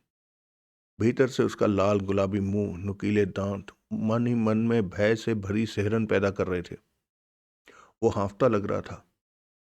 उसका पेट तेज गति से फूल पिचक रहा था। वो बारी बारी सबको देखने लगा। उसका जबड़ा और खुल गया। कोई गोली न चलाए, जगमोहन ने शिकारी की भांति शेर को देखते हुए कहा, और आहिस्ता आहिस्ता नीचे झुका और दाईं टांग की पैंट ऊपर करके पिंडली पर बंधा शिकारी चाकू निकालने लगा। शेर की खूंखार निगाह जगमोहन पर जा टिकी। जगमोहन ने पिंडली पर बंधी टेप हटाई कि तभी शेर के होंठों से गुर्राहट निकली और उसने जगमोहन पर छलांग लगा दी। जगमोहन को संभलने का मौका न मिला। पिंडली पर लिपटा चाकू न निकाल सका कि तभी शेर का शरीर उससे आ टकराया। जगमोहन को लगा जैसे कोई पहाड़ उससे आ टकराया हो। जगमोहन के पांव उखड़ गए और वह नीचे लुढ़कता चला गया। 8 फुट लंबा मोटा भारी शेर था। पहाड़ का टकराना तो जगमोहन को महसूस होना ही था। नीचे गिरे पेड़ के तने से टकरा कर रुका और जल्दी ही पिंडली में बंधे चाकू की तरफ हाथ बढ़ाया। शेर तब तक दोबारा उस पर छलांग लगा चुका था। अपने को बचाने का कोई रास्ता नहीं था जगमोहन के पास। शेर सीधा उस पर गिरा। खुला जबड़ा देखकर जगमोहन कांप उठा। उसने अपने शरीर को उसके जबड़े से बचाया और उसकी गर्दन दोनों हथेलियों में दबा ली। मोटी गर्दन को दबाने के लिए दोनों हथेलियां छोटी पड़ गई। शेर गुर्राया और खुला जबड़ा जगमोहन की गर्दन पर मारना चाहा। जगमोहन की पकड़ ऐसी ना थी कि शेर खुद को छुड़ा ना पाता। इससे पहले कि उसका जबड़ा जगमोहन की गर्दन के करीब पहुंचता, जगमोहन ने एक टांग उसके पेट पर रखकर जोर से धक्का दिया। भारी भरकम शेर तीव्र झटके के साथ पास ही लुढ़क गया। जगमोहन उछलकर खड़ा हुआ। अब तक शेर के पंजे शरीर में कई जगह लग चुके थे। शेर भी गुस्से से तड़प कर उठा। कब की आरा जेटली चाकू थामे खड़ी निशाना लगाने की राह देख रही थी। इस बार शेर ठीक उसके निशाने पर था। 2 उंगलियों के बीच थाम रखे चाकू का फल को उसने खास अंदाज में झटका दिया। चाकू उंगलियों से निकला और अगले ही पल वो शेर के माथे के बीच धंसा दिखा। शेर जो कि जगमोहन पर छलांग लगाने जा रहा था, चाकू माथे पर लगते ही पल भर के लिए थम गया। दूसरे ही पल जब पीड़ा का एहसास हुआ तो आसमान की तरफ मुंह करके जबड़ा खोलकर दहाड़ उठा। इसके साथ ही वो पहले से और भी भयानक नजर आने लगा। उसने बेहद खूंखारता भरे ढंग में जगमोहन पर छलांग लगा दी। जगमोहन अब तक संभल चुका था, वक्त मिल गया था उसे। शेर के छलांग लगाते ही जगमोहन फुर्ती से पूरी तरह नीचे झुक गया। शेर उसके जरा से ऊपर से होते हुए गुजरा, सामने खड़े टोंड के पांव के पास जा गिरा। इससे पहले कि वो उठता, टोंड ने फुर्ती से उसकी गर्दन पर अपना पांव रखते हुए दबाव बढ़ा दिया। शेर तड़पा, परंतु टोंड के शक्तिशाली शरीर का दबाव बढ़ता चला गया। उसका पांव उसकी गर्दन पर धंसता जा रहा था। शेर तड़प उठा। आजाद होने के लिए उसने पूरा जोर लगा दिया। वो भूखा और बूढ़ा शेर था, माथे में चाकू धंसा हुआ था। आधे से ज्यादा उसकी हिम्मत तो यहीं खत्म हो गई थी। एकाएक टोंड ने उसकी गर्दन से अपना पांव हटाया और उसे गर्दन से पकड़कर हवा में घुमाते हुए पूरी ताकत से नीचे गिरे पेड़ के तने पर मारा। कड़ाक, हड्डी टूटने की आवाज आई और नीचे पड़ा शेर तड़पने लगा। ये टोंड ही था जिसने शेर को पकड़कर घुमा दिया, वरना दूसरे में इतना दम कहाँ। कि 8 फुट लंबे भारी भरकम शेर को उठाया भी जा सकता। सबकी निगाह मौत से जूझते शेर पर थी। वक्त बर्बाद मत करो, आरा ने कहा। आगे चलो। सबको जैसे होश आया। जगमोहन ने शेर के पंजों से बने जख्मों को देखा। वो जख्म ऐसे न थे कि आगे बढ़ने में उसे कोई परेशानी पैदा करते। वो चलने के लिए तैयारी करने लगे। सुखराम ने लंबी सांस ली। बच गए। शेर ने तो खा ही लेना था मुझे। अगला दृश्य। सुबह के 10 बज रहे थे जब उन्होंने घने जंगल में डेरा डाला। सूरज की रोशनी यहाँ वहाँ जरा जरा पड़ रही थी, वरना पूरी तरह छाया थी। वो सावधानी से काम ले रहे थे कि शोर ना हो।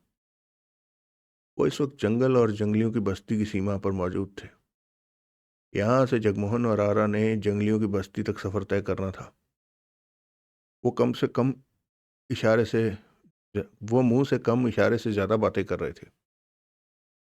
जंगली अपनी बस्ती से बाहर अक्सर आया जाया करते थे। अगर ऐसा हो गया तो फैसला अभी हो जाना था।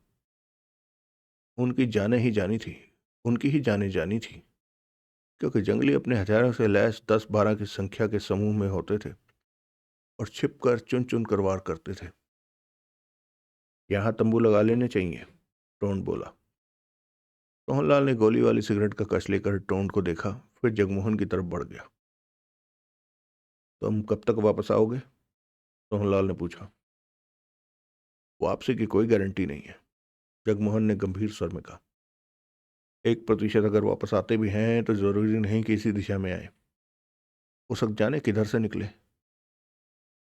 यानी कि पक्का कुछ भी नहीं है। ऐसा ही समझो। पास खड़ी आरा जेटली कह उठी। हमें जिस रास्ते से बस्ती तक पहुंचना है, पहले तो उस रास्ते पर मौजूद जंगलियों से बचना है। अगर वो रास्ते में कहीं हैं तो उनकी बस्ती में पहुंच गए तो वहां हमें बिना किसी की नजरों में आए ज्वाला सिंह तक पहुंचना है। ज्वाला सिंह को उन्होंने जाने कहाँ रखा हुआ है। ऐसे में तो सफलता के चांसेस बहुत कम हैं, बीना ने कहा। ठीक कहा तुमने, सोहनलाल बोला। लेकिन ये काम भी हमें करना ही है, आरा बोली। खजाने को पाने का सवाल है। ज्वाला सिंह तक पहुंच गए तो वहां से ठीक ठाक वापसी भी आना है। नहीं गड़बड़ हुई तो तब गड़बड़ हो सकती है। वो सब महसूस कर रहे थे कि खतरा तो है ही। सोहनलाल ने टोन से कहा। तंबू नहीं लगाएंगे हम। क्यों? बाद में जंगली आसपास हुए तो वो फौरन हमें पालेंगे, समझ जाएंगे कि हम यहाँ हैं। पल भर के लिए वो एक दूसरे को देखने लगे। क्या कहना चाहते हो सोहनलाल? जगमोहन ने पूछा।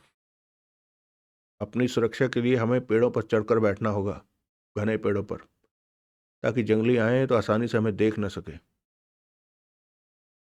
पेड़ों पर हम कब तक बैठे रह सकते हैं? सुखराम कह उठा। अपनी जान बचानी है तो पेड़ों पर बैठना ही होगा, सोहनलाल बोला। छिप कर बैठना होगा।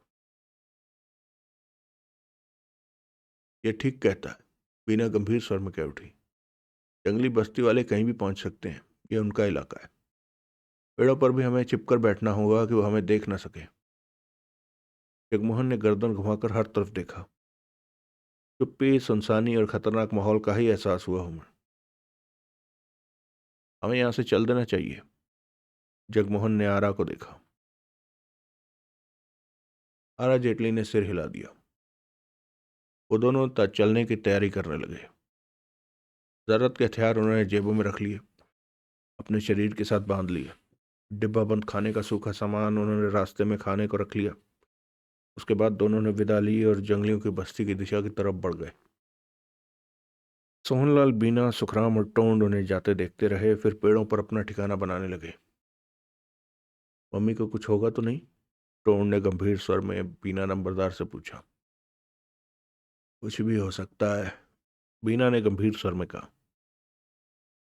मम्मी ने खतरनाक काम में हाथ डाल दिया है, टोंड व्याकुल से कह उठा। अगला दृश्य। दिन के 11 बज रहे थे देवराज चौहान सुबह 4 बजे जब ज्वाला सिंह के बंगले से निकला था।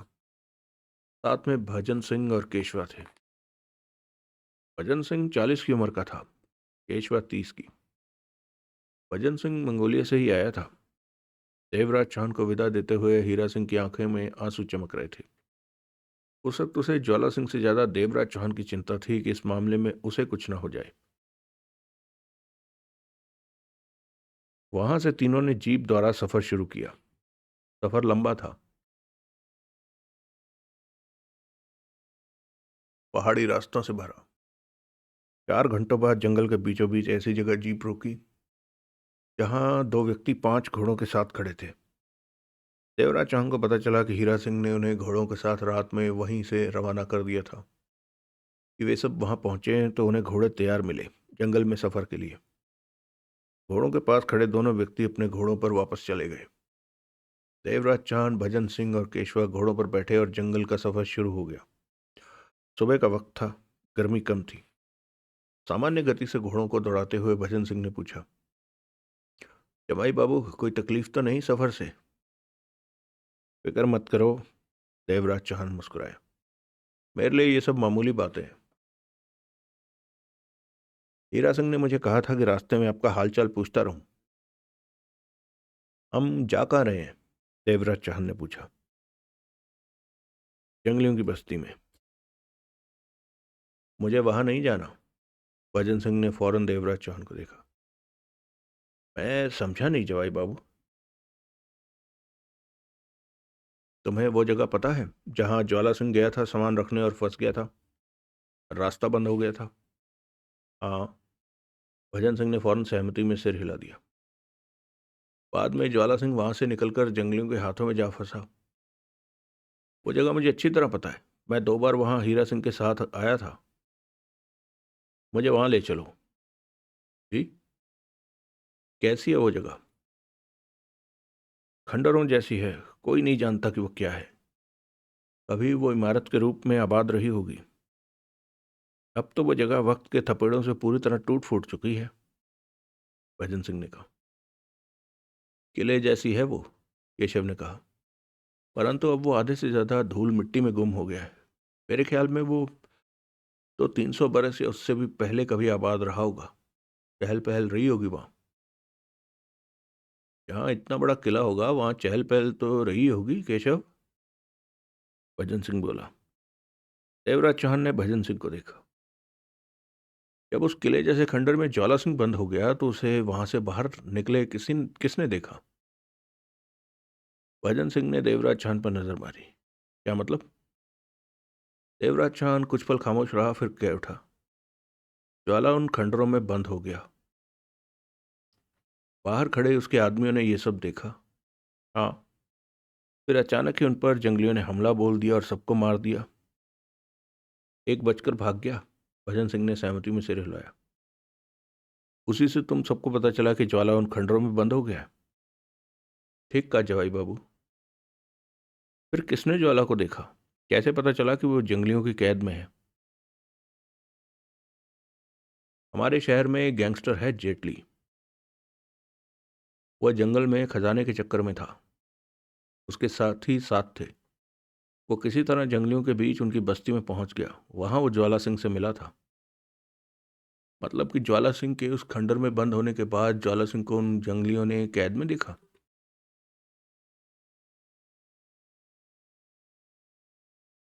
मतलब कि ज्वाला सिंह के उस खंडर में बंद होने के बाद ज्वाला सिंह को उन जंगलियों की कैद में देखा। इस बीच उसे किसी ने कहीं भी नहीं देखा? देवराज चौहान ने पूछा। सोच के भाव उभरे भजन सिंह के चेहरे पर। कुछ पलों बाद वो कह उठा, हाँ, तुमने ठीक कहा।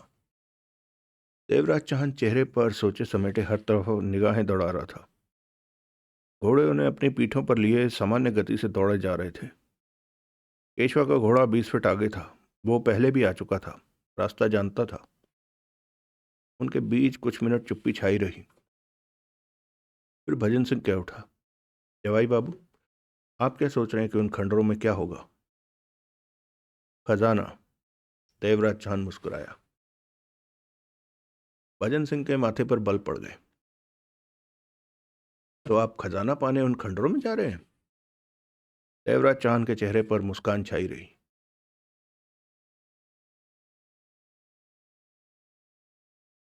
जवाब नहीं दिया आपने। वो बात मत करो जो तुम्हारे मतलब की ना हो। भजन सिंह ने शक भरी नजरों से देवराज चौहान को देखा। हीरा सिंह ने तुम्हें कहा कि तुम्हें मेरी बात माननी है? हाँ। तो जो मैं कहता हूं वही करो। जी। भजन सिंह व्याकुल था। लेकिन ज्वाला सिंह को क्या उन जंगलियों की कैद से छुड़वाएंगे जवाई बाबू? अभी मैं इस बारे में कुछ नहीं कह सकता। भजन सिंह ने फिर कुछ नहीं कहा। घोड़े दौड़े जा रहे थे। केशवा अपनी पीठ पर बंधे थैले को थपथपा कर बोला, कुछ खा लें भजन सिंह? भजन सिंह ने प्रश्न भरी निगाहों से देवराज चौहान को देखा। कितनी देर का रास्ता बाकी है? देवराज चौहान ने पूछा। करीब घंटा भर और लगेगा। तो हम वहीं पहुंचकर खाएंगे। घोड़े दौड़ते रहे। टप टप की मध्यम सी टापों की आवाजें उभर रही थी। भजन सिंह, देवराज चौहान ने पूछा, अंडर का वो रास्ता जिसमें ज्वाला सिंह बंद हो गया, वो खुला हुआ है? भजन सिंह के चेहरे पर सोच के भाव उभरे, फिर कह उठा, जवाई बाबू, ज्वाला सिंह के वहां बंद होने की खबर सुनकर मैं 2 बार वहां गया, लेकिन दोनों बार वो रास्ता बंद ही देखा। आखिरी बार वो रास्ता खुला किसने देखा? उसी आदमी ने जो जंगलियों के हमले से बच निकला था। देवराज चौहान के होंठ सिकुड़ गए। यहीं रुककर कुछ खा लें क्या? घंटे भर का रास्ता है, वहीं पहुंचकर खाएंगे, भजन सिंह ने कहा। सूरज धीरे धीरे सिर पर सरकता जा रहा था। जंगल में घोड़े दौड़े जा रहे थे। टापों की आवाजें वहां के सन्नाटे को तोड़ रही थी। सूरज सिर पर था। दोपहर का 1 बजा था। देवराज चौहान, भजन सिंह और केशवा अभी अभी इस जगह पर पहुंचे थे। पेड़ों से कहीं कहीं से छनकर धूप जमीन पर पड़ रही थी। ठंडी हवा कभी कभार आ जाती तो शरीर पर बहते पसीने को ठंडक मिलती। यहां तक का सफर उनके लिए सुखद ही रहा था। रास्ते में किसी जंगली जानवर से टकराव नहीं हुआ। इस जगह पेड़ खत्म से हो रहे थे। सामने नजर मारने पर बहुत बड़ी जगह में से किसी पुराने किले के 20-25% बचे खंडर नजर आ रहे थे। यूं तो वो लाल पत्थर के थे, परंतु वक्त के थपेड़ों और धूल के असर की वजह से वो मटमैले से हो रहे थे। केशवा नीचे रखा बैग खोलते हुए बोला, मुझे तो भूख लग रही है। भजन, जवाई बाबू को तो कुछ खिला दो। निकाल, अब आराम से खाएंगे। देवराज चौहान ने सिगरेट सुलगाई और सामने नजर आ रहे किले के खंडरों पर आंखें टिका दी। क्या देख रहे हो जवाई बाबू? भजन सिंह पास पहुंचा। वहां चलकर मुझे बताओ कि किस दरवाजे से ज्वाला सिंह भीतर गया। पहले कुछ खा लीजिए, फिर तो मुझे वहां छोड़ दो और आकर खा लो। तब तक मैं वहां देखता हूँ, बाद में खाऊंगा मैं। भजन ने भजन सिंह ने सिर हिलाकर केशवा को देखा। मैं अभी आया। इधर, ये खाना। जवाई बाबू, बाद में खाएंगे, मैं इन्हें खंडरों तक छोड़ कर आता हूँ। 10 मिनट धूप में चलने के बाद वो खंडरों तक पहुंचे। जंगलियों ने यहाँ ज्वाला सिंह के आदमी को मार दिया था। हाँ, जब वो खंडर के भीतर गया तो अपने आदमी बाहर ही खड़े करके गया था। लाशें कहाँ हैं वो तो हम सब ने इकट्ठी करके किले के उस तरफ इकट्ठी करके आग लगा दी थी। इसके अलावा हम कर भी कह सकते थे। अगर लाशों को वापस ले जाते तो शहर में पुलिस ने हमें पकड़ लेना था। तो उन्होंने खंडर में प्रवेश किया। धूप से उन्हें राहत मिली। जहां जहां छत टूटी हुई थी वहां से धूप सीधी फर्श पर पड़ रही थी। फर्श भी टूट फूट कर रंग बदल चुका था। हर तरफ धूल अटी पड़ी थी। दीवारों और छतों पर मकड़ियों के जाले झूलते नजर आ रहे थे। गर्मी और पसीने की वजह से वहां का माहौल गुम जैसा लग रहा था। कहीं कहीं तो अंधेरा सा महसूस होता। वहां चमगादड़ों ने भी बसेरा बना रखा था। यदा कदा उनके कदमों की आहट की वजह से चमगादड़ उड़ने लगते। खिड़की जैसी खाली जगह या टूटी दीवार से बाहर नजर पड़ती तो तेज धूप आंखों को चौंधिया देती। वो गलियारे जैसी जगह पर आगे बढ़े। हम काफी चल चुके हैं, देवराज चौहान बोला। बाहर से तो किला इतना लंबा नजर नहीं आता। किले का काफी बड़ा हिस्सा जमीन के भीतर है। सैकड़ों वर्षों से उड़ती धूल ने उसे जैसे जमीन के भीतर अपने में समेट लिया है। हम जितना आगे बढ़ते जाएंगे अंधेरा होता चला जाएगा। लेकिन आखिरी बार जब हम यहाँ आए थे तो कुछ मशालें छोड़ गए थे, ताकि दोबारा आए तो रोशनी करने के लिए परेशानी ना हो। देवराज चौहान आसपास देखता आगे बढ़ रहा था। कुछ देर बाद भजन सिंह ठिठकते हुए बोला, इधर। देवराज चौहान ठिठका। भजन सिंह रास्ते में आती एक दरवाजे जैसी जगह पर रुक चुका था। राहदारी अभी भी आगे जा रही थी। देवराज चौहान उसके पास पहुंचा। वो भीतर प्रवेश कर गए। ये हॉल कमरे जैसी जगह थी। थोड़ी बहुत सामान के नाम पर वहां कुछ था भी तो समझ में नहीं आ रहा था कि वो क्या है। एक तरफ जानवर जैसी कोई आकृति टूटी फूटी पड़ी थी। फर्श पर कचरे जैसी चीजों का आभास हुआ, जैसे यहाँ कभी कभार बाहरी लोग आते हों। वो कमरे जैसी जगह पार करके दूसरी तरफ निकले तो वहां नीचे उतरने के लिए सीढ़ियां थी। वो धूल से हटी टूटी फूटी सीढ़ियां उतरने लगे। कहीं कहीं तो पूरी सीढ़ी टूट कर गायब थी, तो कहीं सीढ़ी के नाम पर पांव रखने के लिए छोटा सा पत्थर ही बचा था। सीढ़ियां समाप्त होने पर बाईं तरफ 6 फुट चौड़ा रास्ता जा रहा था। वो उस पर बढ़े। रास्ता बेहद टूटा फूटा बुरे हाल में था। उन्हें पांव रखकर संभल संभल कर आगे बढ़ना पड़ रहा था। अब अंधेरा सा हो रहा है, देवराज चौहान बोला। आगे और भी अंधेरा है, भजन सिंह बोला। चिंता की कोई बात नहीं, आगे कुछ मशालें हैं, उन्हें जला लेंगे। अब वे संभल संभल कर आगे बढ़ रहे थे। भजन सिंह आगे था और जेब से माचिस निकालकर तीली बार बार जलाता हुआ एक तरफ टूटी दीवार को देख रहा था। फिर उसे मशाल दिखी जिसकी उसे तलाश थी। दीवार में लगे कुंडों में वो फंसी हुई थी। देवराज चौहान ने हाथ आगे बढ़ाकर मशाल उतारी तो भजन सिंह ने माचिस से मशाल जला दी। वो घुप अंधेरी जगह एकाएक रोशन हो गई। वहां की हर चीज स्पष्ट नजर आने लगी।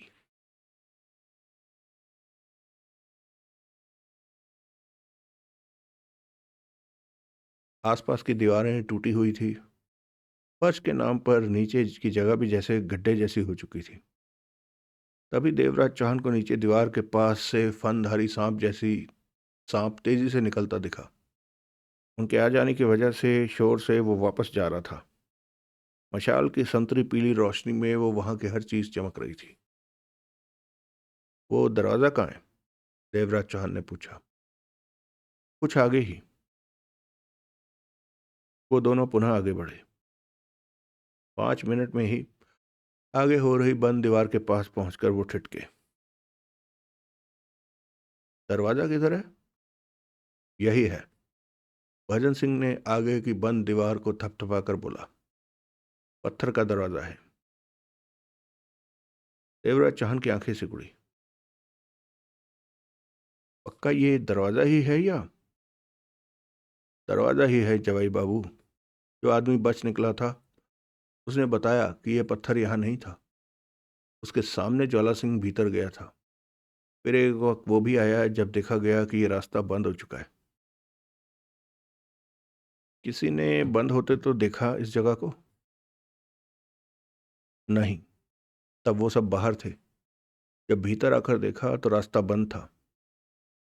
देवराज चौहान एक हाथ में मशाल थामे दूसरे हाथ से दीवार रूपी उस दरवाजे को टटोलने लगा, परंतु कुछ भी समझ में ना आया। हमने काफी कोशिश की इस पत्थर को हटाने की, रास्ता बनाने में, परंतु सफलता नहीं मिली। ज्वाला सिंह जब यहां पहुंचा था तो यहां रास्ता था? पता नहीं, मालूम नहीं ज्वाला सिंह कब यहां पहुंचा, क्या हुआ था। भजन सिंह गंभीर स्वर में कह उठा। मेरे ख्याल में तब वो खजाना छिपाने के लिए कोई सुरक्षित जगह तलाश कर रहा होगा। दूसरों को नहीं पता था इस दरवाजे के पीछे खजाना छिपाया गया है। कम से कम उल्लास और आरा जेटली को तो नहीं पता। पता होता तो उन्होंने इस जगह का जाने क्या हाल कर देना था। जो एक आदमी यहाँ से बचकर निकल आया था वो हमारे पास है। हम उसे किसी से भी नहीं मिलने दे रहे कि कहीं वो मुंह ना फाड़ दे। इस बारे में हर तरफ खामोशी है कि यहाँ कभी ज्वाला सिंह आया भी था। देवराज चौहान दीवार रूपी दरवाजे का रास्ता जानने की चेष्टा कर रहा था। इस दरवाजे को खोलने की चाबी कहीं भी हो सकती है जवाई बाबू, भजन सिंह बोला। देवराज चौहान ने उसे देखा। मंगोलिया में ऐसे ढेरों रास्ते थे जहां खुमान सिंह और उसकी बेटी ने अपने अरबों खरबों के खजाना रखा हुआ था। ऐसी जगहों को खोलने के ऐसी जगहों के रास्तों को खोलने के लिए ताले बहुत सोच समझकर बनाए जाते थे कि कोई देख भी ले तो समझ ना पाए। देवराज चौहान होंठ सिकोड़े से देखने जा रहा था। आपने खुमान सिंह की दौलत तक पहुंचने हुए वहां के रास्तों को देखा होगा। हाँ, सब याद है, देवराज चौहान ने कहा। केशवा तुम्हारी वापसी का इंतजार कर रहा होगा। तो आप क्या यहाँ अकेले रह पाएंगे जवाई बाबू? आप भी मेरे साथ चलिए, कुछ खा पी कर वापस। मेरा मन नहीं है खाने का। बढ़िया, भजन सिंह ने सिर हिलाकर बोला। मैं भी खाकर आता हूँ, केशवा को भी ले आता हूँ। देवराज चौहान दरवाजे को आसपास की जगह को चेक कर रहा था। अपना ध्यान रखना जवाई बाबू। तुम जाओ। भजन सिंह चला गया। देवराज चौहान रास्ता खोलने के लिए अनजाना सा चाबी ताला तलाश करता रहा।